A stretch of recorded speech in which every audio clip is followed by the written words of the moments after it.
And speaking of which, let's dive into a little bit of the history of Nimona. Nimona is an animated film with a tumultuous history. I mean, a lot of animated films have a tumultuous history. Just look up The Emperor's New Groove, and it's crazy. But Oh, this really? is different in that well, do it after the show, Jonesy, not now. I'm gonna Um, forget. There is a really good well, God. It used to be called Toy in the hot Galaxy. box.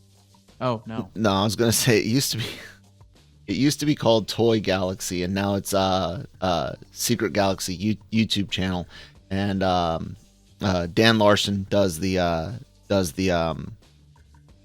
show. Anyways, he did a great video. They did a great video on Emperor's New Groove and all of the issues in production and how what you see on screen is nowhere near what that movie started out to be. So yeah, check that out if you like Emperor's New Groove.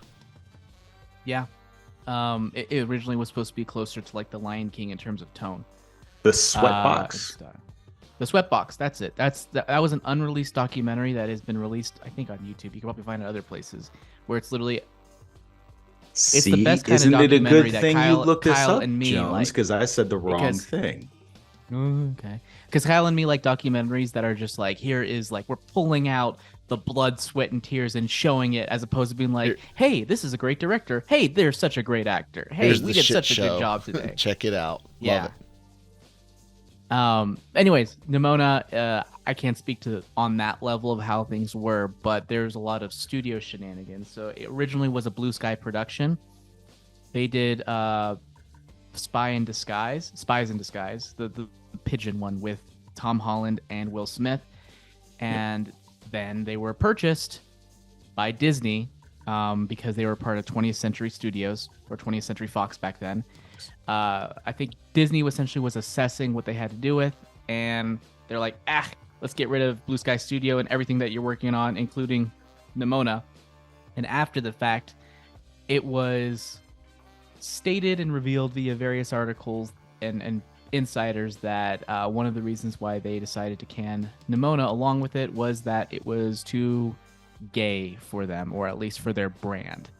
And that is kind of like a reason why they, or at least a factor into why they decided not to move forward with it. And then, of course, later on, picked up by Netflix last year, which actually puts into question in my head, how far along were they in production? Because I'm really curious about it. Like, because it looks good, and it's been about a year since it was picked up. Like, how quickly do they do the animation? And once again, I don't know the budget of this. I don't know what production timeline it had or anything. But if you look at, how this looks, it doesn't necessarily look Pixar quality, but because it's so highly stylized, it doesn't need to. And I think that they're basically like what I'm liking about animation these days, since Into the Spider-Verse has come out, is that it doesn't have to be an arms race with budget anymore. It could just be like, just do a highly stylized creative thing, kind of like how Nintendo does with their visual styles. They don't compete at all with like PS5 or Xbox, whatever the hell they have these days. They just stylize their stuff in a way that is timeless and different and unique and stuff, so that it kind of holds up in a way. And I think that's what we're kind of starting to see things with, Into the Spider-Verse. So did you know about any of this history, Jonesy, before I just laid it out right there?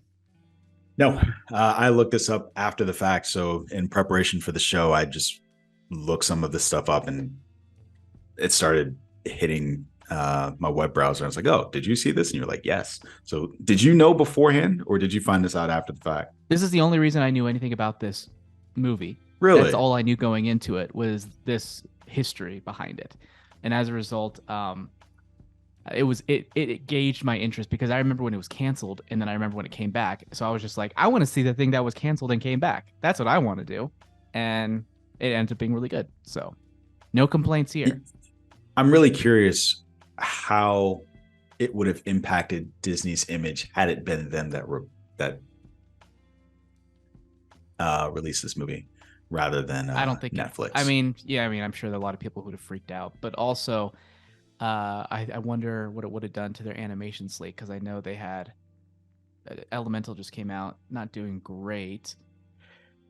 Then Lightyear didn't do very well last year. I mean, they're not really hitting on all fronts. Strange Worlds bombed. Something.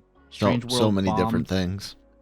I wonder, it would have been interesting to have this come out, like what that would have been like. Like, hey, here's this new type of thing from them that's more arcane looking, or I guess you it's could kind of call it more interesting. along the lines of Into the Spider-Verse. I'm really curious about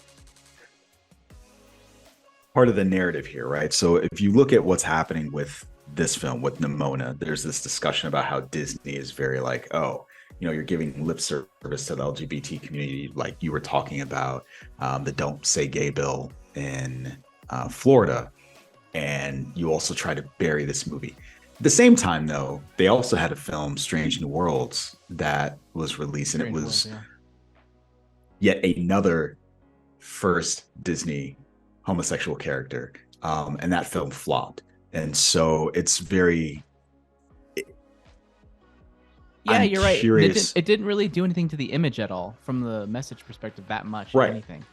But it's very interesting to me because it almost seems like I don't want to defend Disney as a corporation. It seems almost like they're being treated unfairly, right? They had two films. One of them has an outright homosexual character, and no one seems to... How can I phrase this? This film, people are upset because it seems like Disney buried it for that reason. There was another film that they released, and was that in fact the issue, the reason why they buried it? I don't know. Maybe not. That's Right? a good point. That's a good point, because we don't know the exact reasons. That's just what hearsay was from the people working on the film. Anonymous people, if I'm not mistaken, who talked about it. And that's... Yeah. I mean, I guess it proved that Disney is able to have a gay character at the forefront and have it not be a huge issue. But then again, it flopped as well. But you could also say it flopped for Other reasons. they buried Strange World, kind of. That was back when Chapek was in charge, and he was just like, animation, it's for kids only. We're going to go beyond animation. Blah, blah, blah. Fuck animation. I hate animation. I don't like drawing things. And then they did almost no advertising for that movie. Yeah.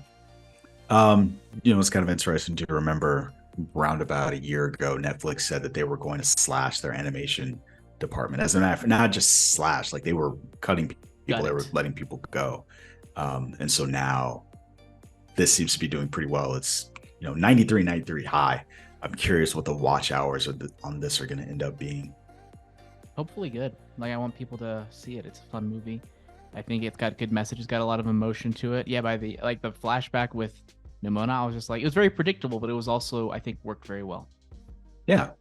Yeah, I agree. And again, I just struggled with like, who is this for? Is this for me, an adult? Then I can let the predictability go, and just enjoy it for what it was. Because what I did like about that, especially the flashback, despite the fact that it was predictable, it was done well.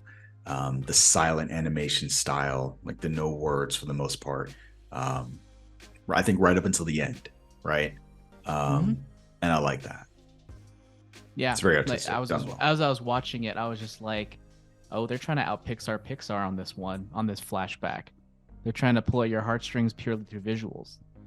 Yeah, and what's the old Up? Up, they tried the to up first you. 10 minutes of Up. They tried to up you. I don't think anyone says that, but I get the sentiment. But they tried to up Disney. God damn it! God. Yes, I got it. All right. I made him angry. I think that's all we have to say. I just liked seeing animation continue to evolve. Like, everyone, as Elemental seems to have proven, no one wants the standard style of animation anymore, or at least people are getting sick of it. Of that Pixar style. It's really interesting to me for a streaming service again that said that they were going to cut their budget for animation. Cyberpunk 2077, Arcane, and this. Like, there are things that they are putting out where I'm like, I would recommend this stuff to anybody and everybody. Like, if you like anything within here, if you like sci-fi, if you like fantasy stories, if you like, any of that, I would recommend one of these three things to you, if not all of them. So I hope that continues and that Me too. They do well picking good stuff. Well, at least we know that, there's more Arcane coming. I don't know about Cyberpunk or the rest of it, but I mean, So what I heard anecdotally was that with Cyberpunk, if they do another season, it would end up different cast of characters. So I was actually just talking to I somebody haven't about watched that today. 2077 all the way What? through. I watched the first 2 episodes and I forgot. I'll get back into it. I liked it. I mean, I like the studio. I really like so, the music too. The music is great. Yeah. That's all I got. All right. Well, let's hop into another one of our stories for